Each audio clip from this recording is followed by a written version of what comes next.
I came away with an appreciation for all the other things that were fun about cross country outside of winning. Because my journey before that had kind of just been, I like winning, I like being good at this. I had to look internally a lot and say, okay, what about this actually brings me joy on the day to day? I still look back on like the trips we had and like the races we traveled to, and I have really good memories attached to them, not related to results. And I think that's something that people at every level of running should know and learn to appreciate, because that is the stuff that never goes away. Hi, I'm Nate, and this is The Hidden Race. We aren't defined by our performance, so on this podcast, we explore all the hidden races, which are the behind-the-scenes victories and struggles that shape athletes long before the gun goes off. This is Ellery Lincoln. She just qualified for the U20 2016 World Team, and earlier this season ran a 4:27 mile at the Festival of Miles by Hoka. And guess what? She just finished her junior year of high school from the appropriately named Lincoln High School in Portland, Oregon. However, Ellery's success doesn't tell the whole story, as she's had to overcome multiple lengthy illnesses to get there, which we talk about. Not in too gross detail, but we do talk about a lot of the mental struggles and different mindsets she had to go through. How you doing? Good, how are you? Just got back from me. I feel so tired. Yeah. But I think the best recordings I've done is when I'm like a little cooked, because it's like, then you get like the real like unfiltered part, which I think is good. So like, so thinking back to the way beginning of trial for your running career, like what did the upbringing in this sport look like for you? Yeah, so both my parents ran professionally for Nike. They were both NCAA champions at the University of Arkansas, but they never put me in running when I was younger. So I really found it on my own time. Before COVID, I would do like gymnastics classes. I never competed, but my gym closed down around COVID, so I couldn't do that anymore. So I was kind of sedentary. I went to a tiny private school, and they did short sport seasons coming out of COVID, like when we were allowed to come back to school and stuff. So they had a month where you could pick between like soccer, cross country, and or volleyball. And then they had a spring season, which I think was just track. So I knew I was going to do the track one, but I was picking between doing cross country or volleyball. And because all my friends were doing volleyball, but I ended up picking cross country because I wanted to like have the upper hand in the track season by doing more running ahead of time. But I had never competed before. So in the rain, in a mask, at like some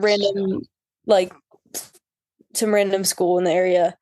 But I don't think I did too bad in my first race. I think I got like second. I mean, the field was probably like nothing, but I was like kind of realizing I liked being competitive. It was obviously really hard because I hadn't run before, and it was like really awful conditions.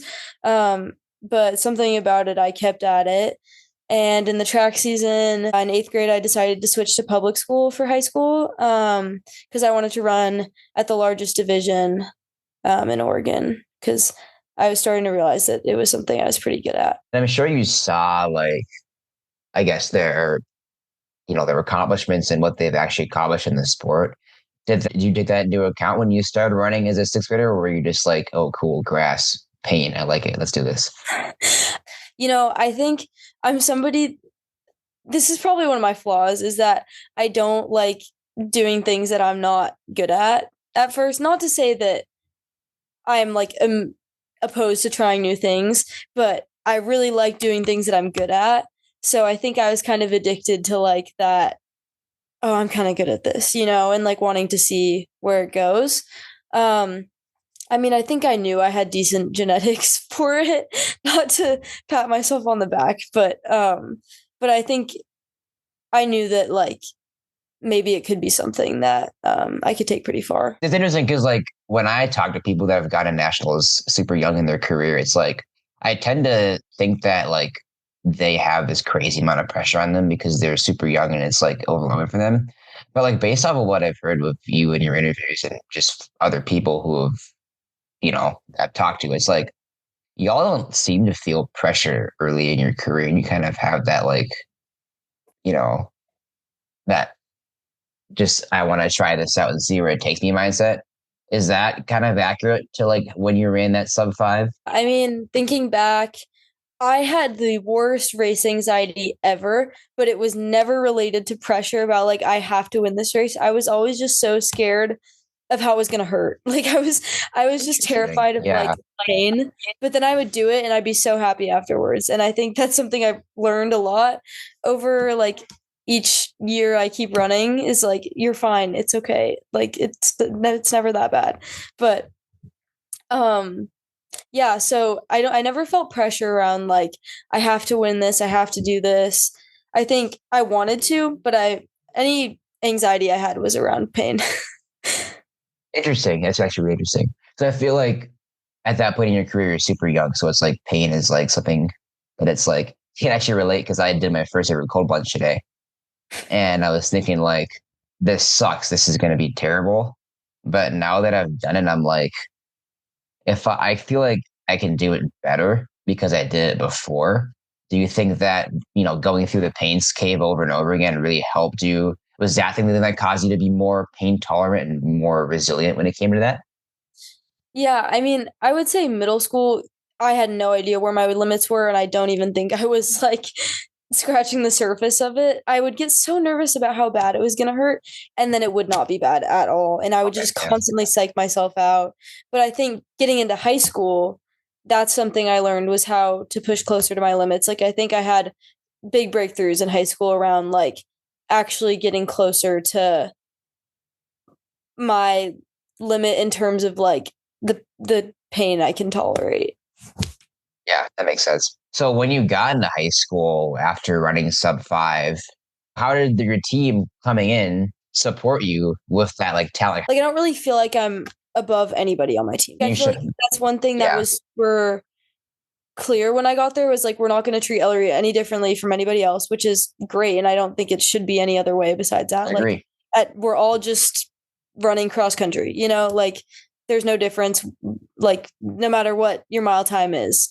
Like maybe yeah, but yeah, by the second meet I was like our number one runner on my cross country team.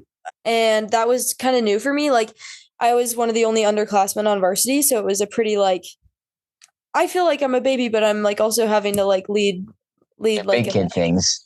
yeah, like Yeah, upperclassmen things almost. And I think that was a little bit of a challenge. Having like expectations on me in terms of like leadership, except nobody yeah, wanted to treat me like a leader either. It it's was kind of interesting. like a interesting position. But I had a great freshman year, like in terms of like my team, and we qualified for NXN that year. We won our NXR, which was huge. I think that was probably the strongest our team's ever been was my freshman year. So that was a really cool experience coming in. What are some other highlights from like your freshman track season?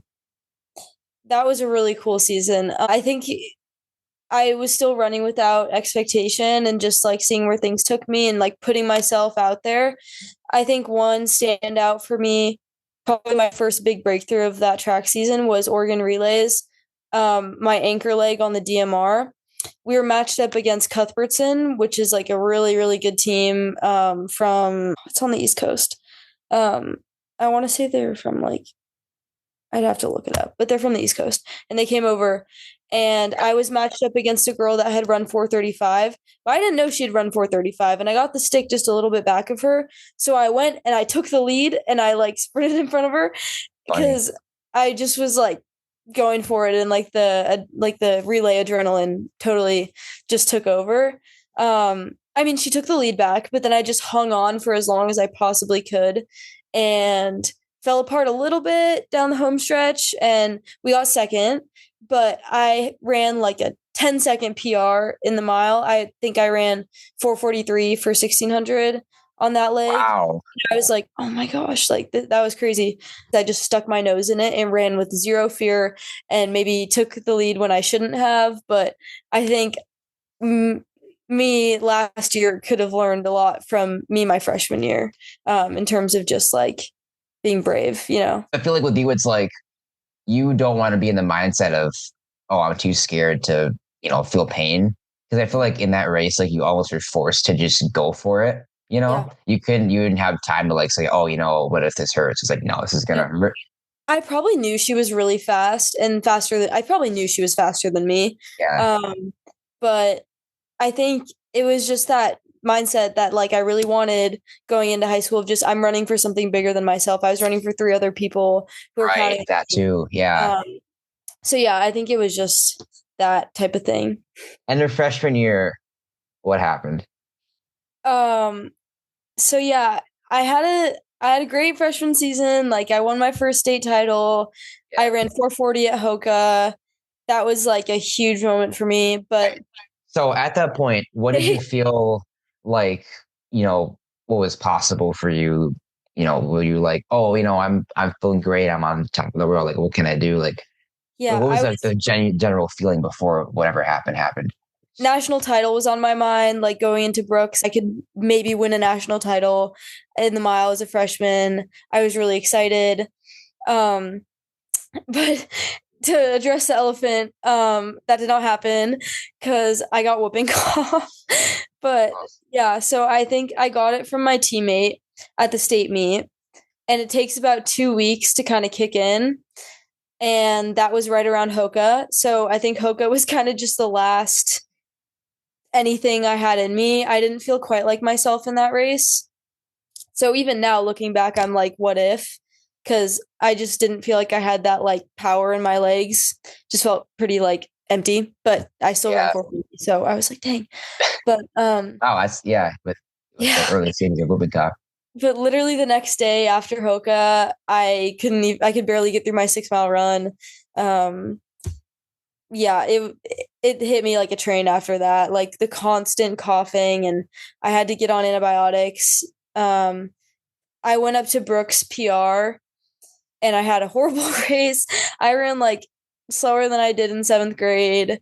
I was way out the back, and I flew down to Nike Outdoors the next day because I still had to run the 4 by mile for my team, and we actually won. It was not a super competitive field. Like we all ran over 5 minutes, but there was something about that was like very uplifting to me. Kind of again, that idea of running for something bigger than yourself. That was a really special moment that kind of kept me grounded after like such a letdown. Um, but yeah, those 3 months over the summer, whooping cough lasts like 90 days. They call it the 100-day cough. So violent coughing for 3 months, and it kind of went through phases of like the kind of coughing it was, and then it was awful. So like, how did you handle that mentally when you first realized like the extent of what was looking at what was it happen for you? Yeah, I was frustrated. I was really frustrated. um I think it was easier for me to cope with because I wasn't in season at that point. But you kind of don't realize how much you're missing over the summer until you're in season. And um I know we talked about this a little bit already, but I had these lingering breathing problems. I had breathing pattern disorder and ILO, which basically means that I wasn't breathing efficiently and my vocal cords were slamming shut on me when I would exercise. So it was kind of like I couldn't finish a workout. I would start and then it would get to the point where I could barely breathe and I would get like panic. Like I'd basically there was workouts that ended in like panic attacks for me. Um so Yeah, I can I was imagine. really Yeah. frustrated. I felt sorry for myself. I didn't know what to do because we it took us a little bit to figure out what it was. Like we thought, is it exercise induced asthma all of a sudden? Like is it something else? But eventually my mom kind of figured out like through some research, like this sounds like what you have. So I did breath PT, and then I went to a hospital in Colorado to get like treatment for the vocal cord dysfunction that I had. But my team qualified for NXN again, which again was really beautiful to have like a team to fall back on when I was down. and still be able to create opportunities for each other. But I do think I came away with an appreciation for all the other things that were fun about cross country outside of winning, because my journey before that had kind of just been, I like winning, I like being good at this. This is something that gives me confidence because I'm good at it. And I kind of had to learn a lot. I had to look internally a lot and say, okay, what about this actually brings me joy on the day to day? And again, like looking back on like my teammates and the experiences I have, like I still look back on like the trips we had and like the races we traveled to, and I have really good memories attached to them, not related to results. And I think that's something that people at every level of running should know and learn to appreciate, because that is the stuff that never goes away. But like records will get broken, but the things that will stick with you for like your entire life, and the things that actually matter are like those experiences and people around you. I love that. I mean, what sticks with you are the memories that you have with your teammates. So it's so cool that, when I think of like something like the stuff that you went through, which we'll get into more of that, but it seems like it's kind of a blessing in spoiler. Only halfway done with this stuff. We're like, it's solid 30%. It seems like it's such a blessing in disguise, which I mean, we'll get to later. So yeah, I don't look back. I'm not like glad that I got sick and that all these bad things happened to me, but in a way, I am grateful that I was able to learn those lessons young. I think I learned so much about myself, and I think those experiences were really invaluable and have shaped like the mindset that I have today, which I'm very proud of. Proud of your attitude too. Not that my opinion matters, but some random guy from Minnesota. But I'm interested in this part too, because something I've struggled with too, which is like it's the mindset of it's like a self-defeating mindset. Mm-hmm. Whereas like when you have this disadvantage, you're like, oh, I have this, so I can't do this. And you kind of attach yourself to your limitation. So how did that go for you early on, and how have you grown in that? I had a decent winter training block. So like by the time I was over my breathing problems, it was the end of cross country. I was fine until about March, when we flew to go to NIN, and the day I landed, I got sick with pneumonia. And that was another 3 weeks. I wasn't able to race at Nike Indoors. I was sick, coughing for another month, and I was just pissed again. Coming off of that, I had a decent maybe 3 weeks of training before Jesuit Twilight, and I just went into it and I kind of detached from like the outcome. I just said, I really want to win this race. And my coach said, just be there with 600 to go. So I just kind of let go of like forcing the race. And I had no reason to believe in myself. My lead up was awful. Right. But I just put myself in it, and I ran relaxed and smart, and I won the race, and I ran a PR of like a second of like 4:39. And that was huge. I was like over the moon. And I'll probably come back to this later, but I was like on this super high from that, and I was so excited. And then I was sick again 2 weeks later before the state meet. I had a fever. This is probably the most normal sickness out of this whole story, but I just had a fever, and coming off, I ran bad at the state meet because I was actively sick. But still wanted to try to score some points for my team, but I couldn't defend my state title, and I got like third. I got beat by my teammate, and I scratched the 800, and it was just not great, but yeah, just couldn't really come back for it for Nike Outdoors because again, I had no base. So that was kind of that for my sophomore track season. I had that one performance that I was just over the moon about, and then nothing else to really report back on. I mean, since your sophomore year, you're 16. What did you learn about yourself and your ability to struggle through that? Yeah, I think, again, you learn that you can't get so high off these highs and low on the lows. Like, that is probably my biggest takeaway. And I probably repeat this every single day of like running. It's going to be a lot of this, like up and down, but you just have to try to remain at this baseline and just not get too high, not get too low. And not like a you're only as good as your last performance type of mindset. I don't really believe in that because I think you're more of like kind of your cumulative like work. Like it's more about stacking bricks and stacking B pluses over perfection. That's why like this kind of I'm perfect, I failed. I'm perfect, I failed. Like that's not really Black. It's an all and it's a sustainable. black and white thinking thing. It's all gray. It's all gray. Yeah. Like there's no such thing as perfection or Right. failure because I really do think that's another thing I learned from my sophomore year was it's only a bad race if you don't learn anything from it. Because otherwise, I would say every single race of my sophomore year sucked except Twilight. Cool. Yeah, I love that. I would say, I mean, sophomore year was I think your most productive year of running. I totally agree. I think it taught me all these lessons that I'm reapplying now, and without them, I don't know if I'd be running as good as I am right now. I So, I yes, think sir. also like having been through really hard things, you also learn that there's this other side. There's always the other side, and almost every time it is better than like the before. Like you come out of it stronger and more resilient. So, I'm curious now because, like, I'm really interested in how you, I guess, self-reflect after a race that you learned a lot from. I Mhm. think my and a lot of people's tendencies is to like look at a race or look at something that you did and just say bad, bad, bad, bad, bad, slap all these labels on it, but Mhm. then refuse to actually look at the evidence and actually dive into it. So, like, Mhm. how do you, at least sophomore year and especially now, like, how do you look at races or things that you do more objectively rather than just like being all emotional and all pouty about it?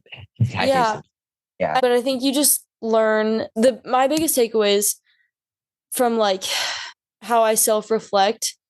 To give an example, like Milrose this year, I was pissed, and I think you're allowed to be pissed about it for a little bit, but then you have to be objective about it because you're not going to get anything out of it if you don't like figure out what happened and then reapply it because you can't reapply if you don't actually learn the lesson.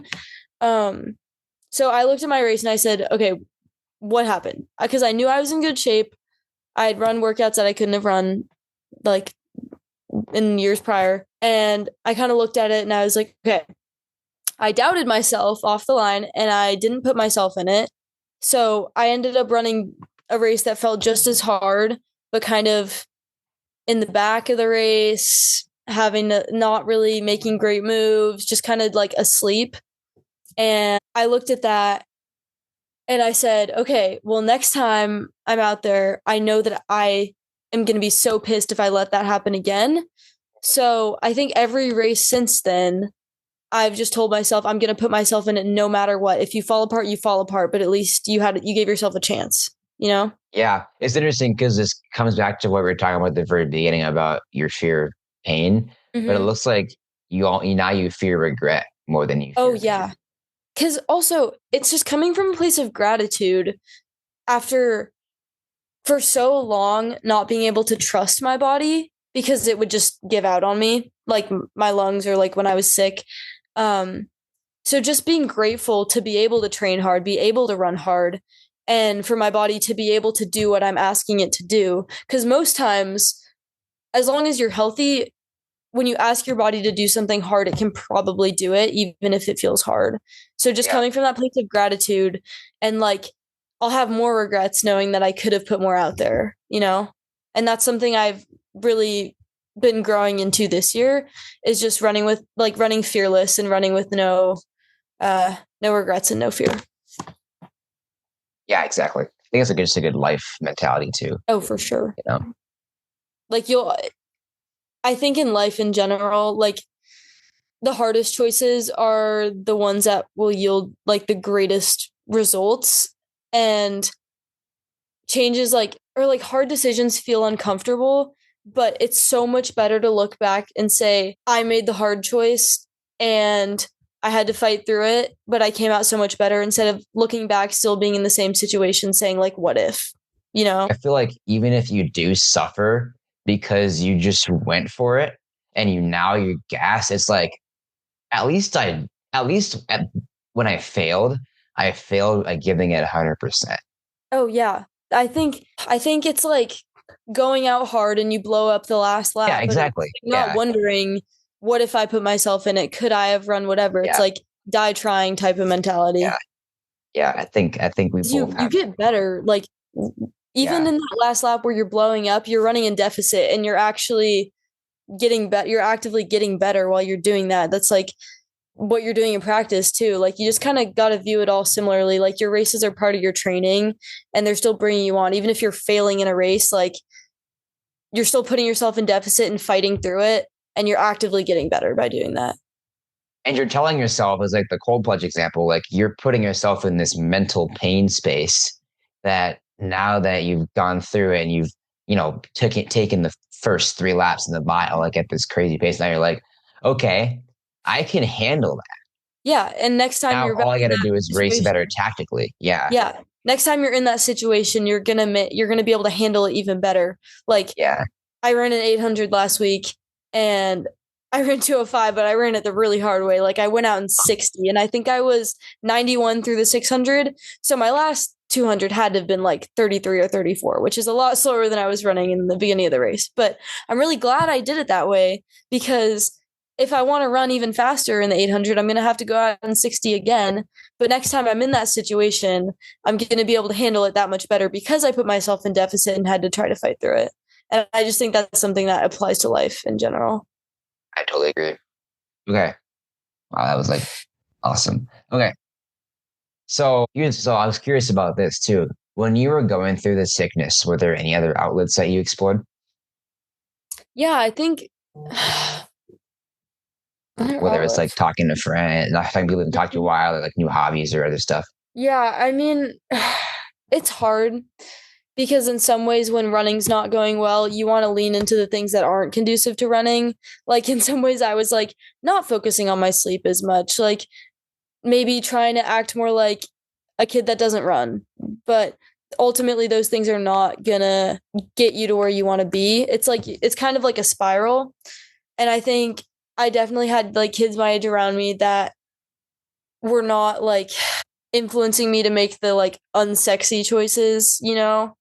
So I think also coming out of my sophomore year, I just really like kind of locked in towards like the end of the summer and just, it's about stacking the bricks. And I think that was something I did a good job of just ticking off workouts. They don't have to be perfect, but I'm just kind of doing the unsexy stuff that slowly adds up. It's not about just having a perfect workout sometimes and not taking care of the other stuff. It's about like, no, I'm doing all my strides. I'm going to bed on time. I mean, not that any of it's inherently that hard. Like I don't lift that heavy or anything, but it's just like basic injury prevention stuff. And it's really unsexy. I keep saying that word, but it's true. It's like not the glamorous stuff, but it all adds up. And I think that's something that really paid off for me this year. Yeah. I learned the lesson again when towards the end of my cross country season I kind of dropped the ball on my sleep when it mattered most and then I was sick again and boom. It's like you kind of almost have to learn from the rebound sickness or the rebound failure. It's like cuz then you think you do all the hard stuff and then you're just past it, but it's like no, you have to keep maintaining these habits, you know? Yeah, I think I learned my best through failure because I'm an idiot and I do things,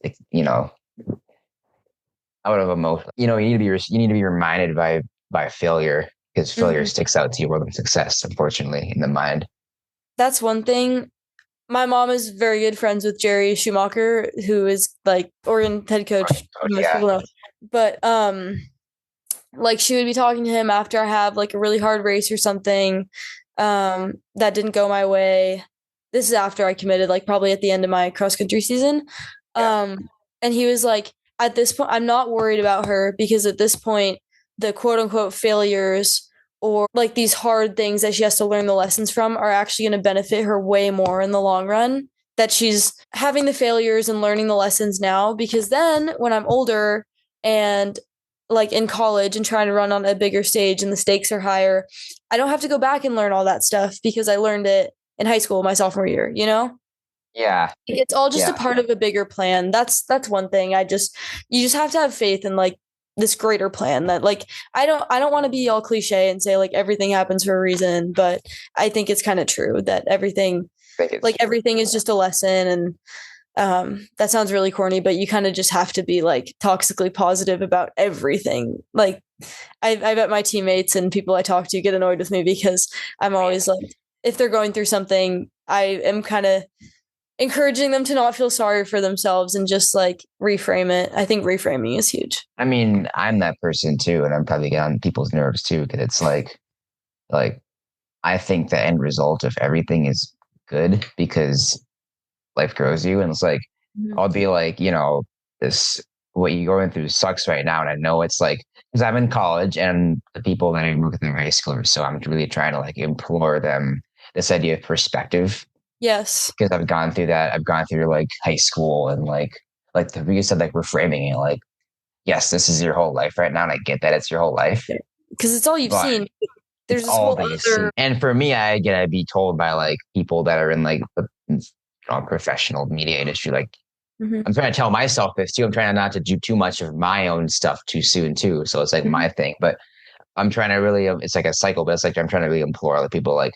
The end goal, the end thing of life is like success. Cause like God is good and like you will always, there will always be like light at the end of the tunnel because always be taught. You always, like you said earlier, like you gain something, whether every experience. Like I like this success or failure. Yeah. I reposted a video about it, but it's like, everything is a win when the goal is just to experience, And I think that's that goes hard.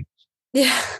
And I think another thing, like I have these like affirmations on my mirror that I like say to myself a lot.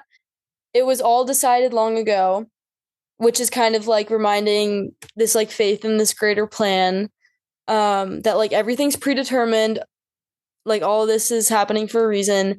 But then the second one is I can change anything in my life, which kind of reframes this of like life isn't just this is something me and my friends say to each other all the time, but it's like life isn't coming at you, like it's coming from you. Like I think these two affirmations together kind of remind me that like there is this greater plan, but you also control how you respond to setbacks. Right. Like, all this stuff was always going to come at you, but like your attitude towards it and how you respond to it, you are fully in control of. And I think that's something that a lot of people like struggle with control and trying to just like fixate on controlling every single aspect of their life or like their training, like there's this obsession around control. But I think letting go of like attachment to outcomes, but looking like intrinsically about how you're responding to things, I think that yields way better results and like kind of like inner peace in a way. Yeah. I mean, now we dive into this thing about like controlling your controllables. Yep. You can't control the situation you're in. That you can't control like your own, what happens to you. You just have to like, it's like you're given a deck of cards and you have to just do the best you can with it. It's like, for me, it's like, I was born and I went to this big high school. I didn't really fit into the crowd because I'm this guy that, for so long I carried like that insecurity of like being like the loser, like being like the unpopular guy. Yeah, and like feeling sorry for yourself. Ellery Lincoln on my podcast. I'm choosing not to let my own limitations and my own self-belief of myself, whether inaccurate or not, doesn't matter. Yep. It doesn't matter. It's what you choose to do with it. It's like, it's like you can't be so bound to like, I saw this other quote the other day that's like, as humans, like we're constantly changing and like clinging to like a version of yourself that you've like defined in the past is limiting you, because really you're kind of just a collection of all of your actions, and like having an identity is important and like morals and stuff, but really it's like this neuroplasticity thing. Like you just have to act like the version of yourself that you want to become, That's why like I knew even when I was running bad, cut that out. Even when I was running bad, in my head I was like, I'm a low 430 something miler. Like my sophomore year, I barely broke 430, but you just have to believe that you are already like what you want to be. but yeah, like your only limiter is like what you believe you can do. So why not just like believe you can do anything, you know? Because oh, another thing about like you were talking about not really like feeling like you had a crowd to fit into, which is something I kind of had felt for a while in high Oh, school. really? Like coming into like a larger Yeah. school, I just kind of never felt like I found like a friend group. And that was something I was really obsessed with was like, why don't I have a friend group? Why don't I fit into this friend group? Like, Mm. why do I feel like when I try so hard to like fit in, I feel like it like it doesn't work when I'm forcing it, you know?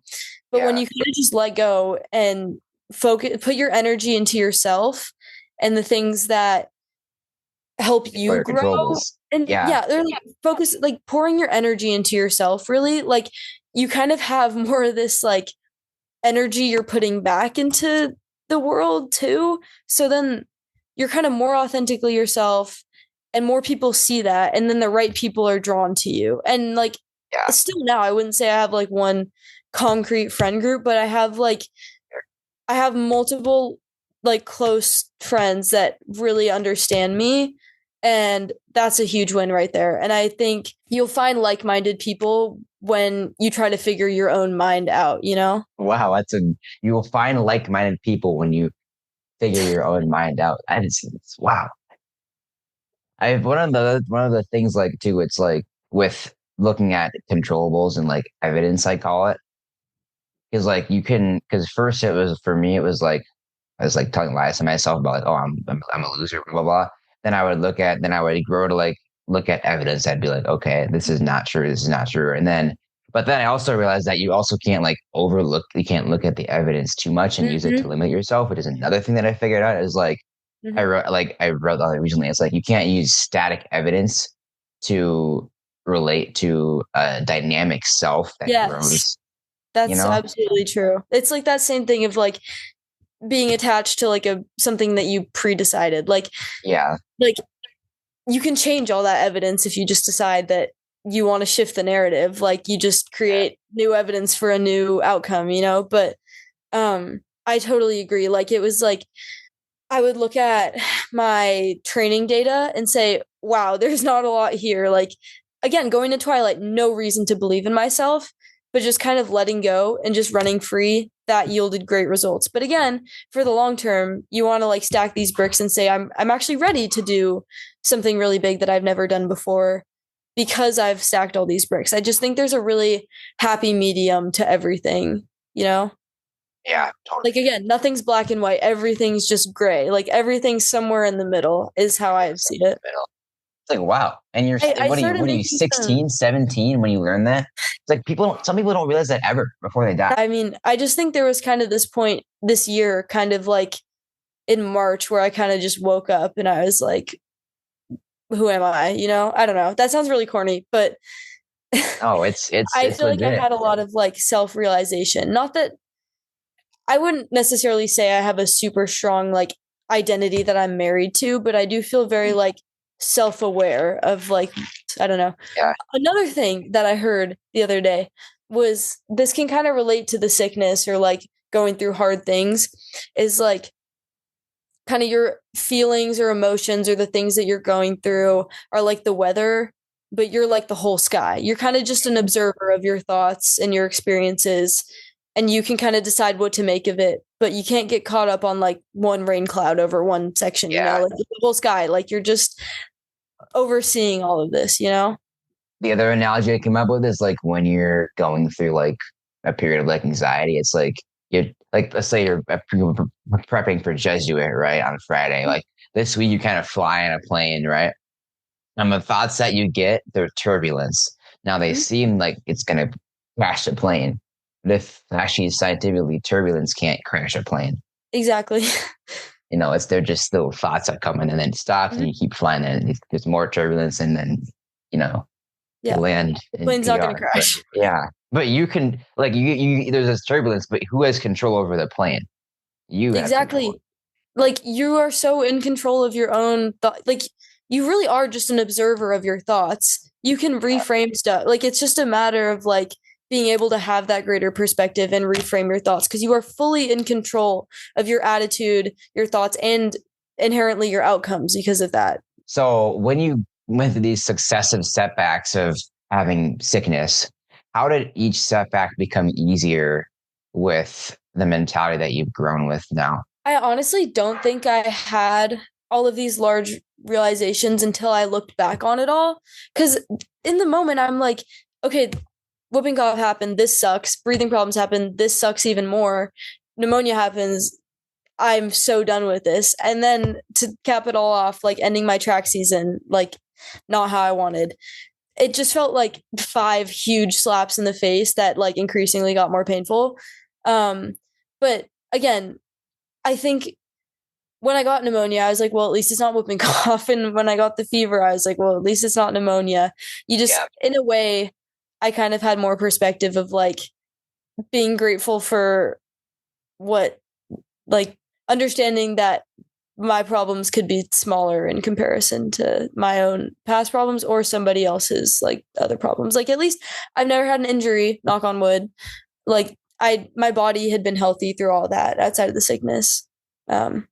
Yeah. That's one thing to be grateful for. You can't be so obsessed with one thing that you ignore all the other really great things you have going for you. It's like another thing I heard was that Another thing.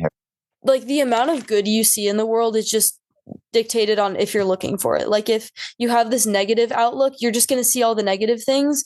But if you have a positive outlook or like you start looking for all the good things in your life, all of a sudden you're going to start seeing a lot of really positive stuff around you. It's kind of this concept of like, as you believe it shall be, you know? Mm, Like my coach said, whether you believe you can do something or can't, you're probably right. Like if you believe you can't do it, you probably can't. But if you believe you can, you probably can. And that has nothing to do with your preparation. And I think this applies to every aspect of life. Is just like if you look for the good will show itself, you know? yeah, it's off topic, but I love the example of like if you can believe you can, or if you can't believe you can't. I always think of when I think of that now, I was thinking of Cooper Lincoln House last year in the at Yeah. USA. Is it was like him and his coach are like, Giants get slayed all the time. So what if you have the guy who got fourth at the Olympics Yeah. and the guy who won the Exactly. world? It's like, so what? Let's just give it our Just best shot. run Let's free. Just like see what happens, you run know? free. And then this guy runs 142 and he's like, Yeah. I think that's a great example. Just chat don't blowing limit up. yourself. Yeah. Yeah. There's so many good examples of it in the track community. You're a great example of it too. Because like you went through um, you know, 4 years. Wow. A year of 4 different things that happened to you, 4 or 5. And you still said, I believe, I believe, I believe. And Oh then yeah. we'll get to it later on in the thing. But like now you're on this huge resurgence. Both performance, but now I feel like for you have this new platform of stability that you didn't have, you know, Mm-hmm. freshman year when you were running 5 flat, but you still weren't giving it your all because you were no 8th grade year when you were running 5 flat and you didn't give it your all because you were so scared of feeling pain and feeling, not great.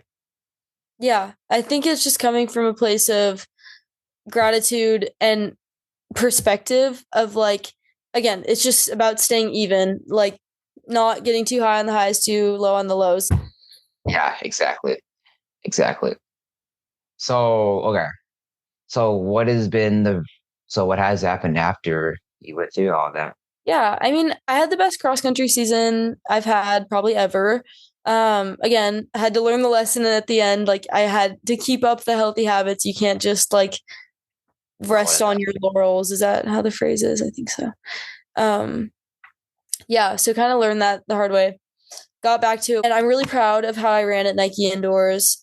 I had to deal with a little bit of like weaving around and like covering moves and stuff. And Braylon had a really strong last 200, and yeah, so she won the thing, and that's something we had been wanting to do for a really long time. She's one of my good friends. Oregon relays, I just ran a couple relays with my team. I did the 800 on the SMR, and I ran a PR at the time of 206 on that relay, which was a huge breakthrough for me. Because I hadn't PR'd in the 8 since like, well, technically I ran 208 on a relay the year before, like during my sophomore year. But I think we knew that there was more there that I hadn't been able to train for the 800 very well at all. So I was super excited because I didn't even feel like I went very lactic because I just like sat in behind Sienna Johnson. And then I had like a monster last 100. So I was like, I'm really excited about this 800. Again, I probably ran like a 440 mile, which is like, I really had to put that in perspective and say, I just ran 10 seconds faster than I did a year ago on this exact same leg. And I'm pissed about it. How cool is that I've run 10 seconds faster than I did last year and I'm pissed? Like that is a really beautiful show of progress. So again, just having that bigger perspective and gratitude. So I came back after that and I ran a 3K. I've never run the 3K in high school on the track. I ran the 3K at a league meet, like a dual meet with another school. And they always combine the girls and the boys races at those meets because like it's a tiny meet. There was one other. Oh yeah, it's the one I was. Yeah, I saw this one. Yeah. So I had pacers.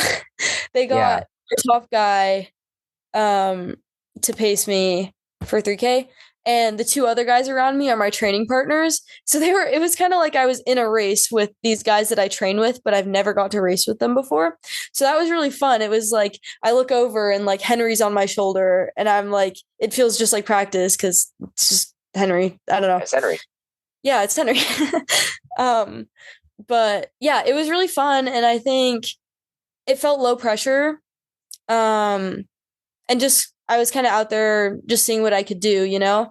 And I'm really proud of how I just was like thinking less about like, this is so hard or like, I'm nervous about racing this person. It was more just like almost like performing. Like it was really cool. I love running fast on my home track because there's like a lot of community there. Like all of my like our girls team is pretty young. There's like mostly freshmen and sophomores right now. And so it's just like I have all my underclassmen like swarming me after the race and like everybody's parents are there and like we have such an amazing community like at Lincoln and I'm really grateful for like the support. Like that's where Wildwood Miles was. That's where that league meet was.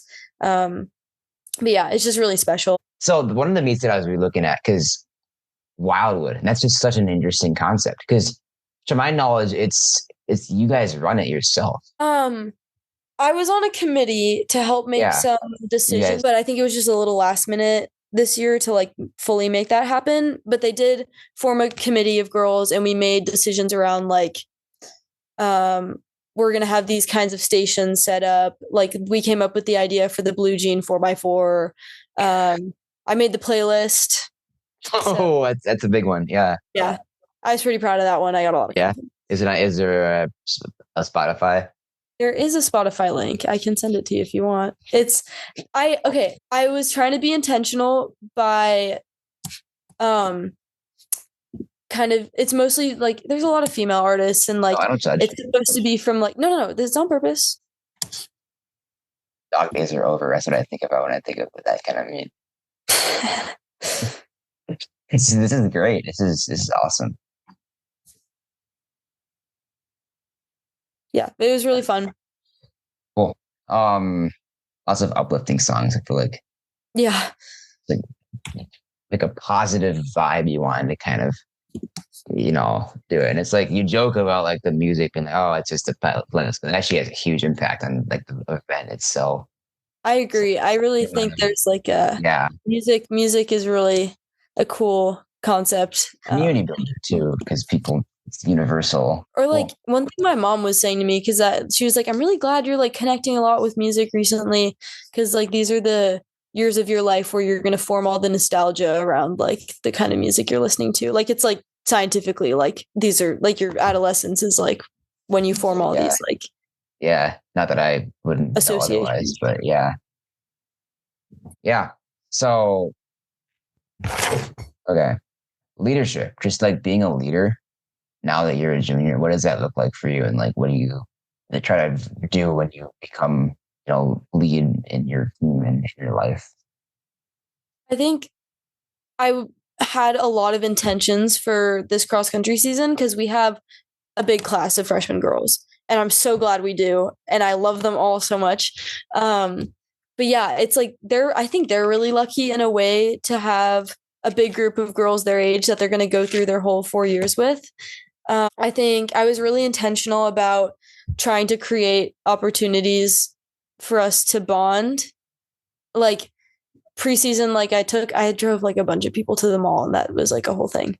But like just silly stuff like that, or like we're all gonna hang out in a hotel room at like the travel meet, and or like at practice, like just kind of trying to make sure to like check in with a bunch of So as you've gone through these different teams, like how have you grown in your own like ability to like both manage like conflict and just like be collaborative and just like working with other people? Because I feel like for you, it's like you strike me as a very people oriented person based on how you've been talking today. yeah, I mean, I think my youth track club was a really good introduction. I mean, my mom was like my coach for a little bit on there, but she coached a whole group of kids. So it was never just like my mom privately coaches me. Like that's not what it was. Like she coached a whole group of kids and tried to build this culture, and like it was so interesting because we were all so different. I mean, we were a co-ed workout group of like a bunch of kids from different middle schools, and I would always say to them, I was like, there's no way we would like be friends if we all just went to school together. There was something really special about like us coming together over this like shared experience, and we all actually got along so well, and it was so fun. It was like a little friend group. And I think that taught me a lot about how you do not need to be best friends outside of running. You don't need to be super similar in order to get along and be great teammates. So I think that's some Yes. philosophy that I kind of carried into high school too, is like just accepting people for who they are. If you can have a mutual understanding and just like let people take care of themselves the way they need to, or like kind of do the things they need to do, or just if they have their little like isms, like obviously there's a difference between that and like having a negative impact on someone's experience, but like, you know, just having this kind of general theme of like acceptance and understanding of each other, and kind of just understanding each person's like individual like quirks and stuff. Like maybe like I have one bit with like one teammate and like a different one with another person. Like, you know, like just kind of seeing people. Like to be seen is to be loved, you know? Paying attention and listening, which sounds like, oh, you learned stuff in kindergarten, but people don't tend to do that. People tend Yep. to speak to be seen and not, and then not see others because they're too worried about what other people think of them. I just think I've like, definitely been a victim of that.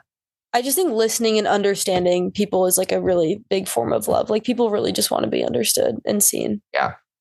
All right. So we're going to roll down to the last four that I always ask everybody. So the All first right. one is, how do you take care of your mental health outside of running? Definitely alone time. Like I I love my people, but I definitely need time to myself. So that's one thing I've been prioritizing more recently, is just like moving through, like taking alone time so I can kind of reset and move through life at my pace. Yeah, that's probably a big thing. I love listening to music a lot. Cool. What's your why that motivates you to run in the hard days? I think it's always worth it. Like the kind of like type B fun. Like it's more rewarding when you do something when you didn't want to do it before. Oh, I totally agree. Yeah.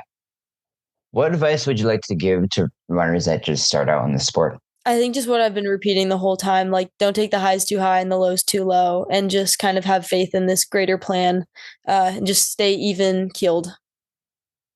Yeah. Finally, what legacy would you like to leave behind on the Oregon and national running community when you eventually leave high school? I want to be an example of somebody who did things the right way, that didn't like skip developmental steps, or like I'd like to run fast and kind of leave a mark in that respect, but I don't want to do that at the cost of my future career. Like I guess I'm saying I don't want to peak in high school, and I want to like Good way to do put it. this in the healthy way, I guess, and like show girls that like you don't like you don't need to be the skinniest person on the line. Then like, you know, with all Yeah. the eating disorder culture, like I kind of would like to be an example of somebody who does not have that and can still run fast, you know? Yeah. That's awesome. So, um, so Ellery, yeah, thanks for coming on. I mean, this was such a great episode. We went way off topic, and I love that so much. Thanks so much. Wow, that was insane. There's so much that was covered there that was just so, like I said at the beginning, affects the whole person instead of just purely performance based. Ellery told me that she was an open book when we talked, and this episode definitely backs that up. It was super incredible hearing how she's developed so much confidence in herself as an athlete and a person, and now it's spilled in how she runs, how she trains, and honestly, how she treats other people around her.